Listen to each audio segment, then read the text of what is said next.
Did you know how to add alarms to your TMC workflow?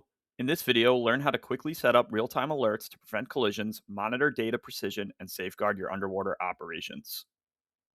Let's get started in the TMC real-time acquisition module. First, select the alarm button on the toolbar.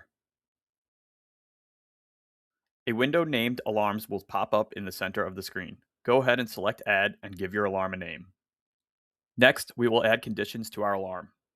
We have a range of data elements to choose from. We can also add our own preset user-created computations previously configured in vessel configuration settings.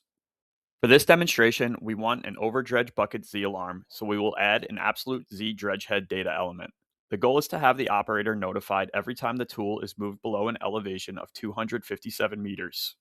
We have a range of condition options. For this demo, let's add a less than symbol and a value of 257 and select OK. Next, it is time to add actions and severity to our alarm.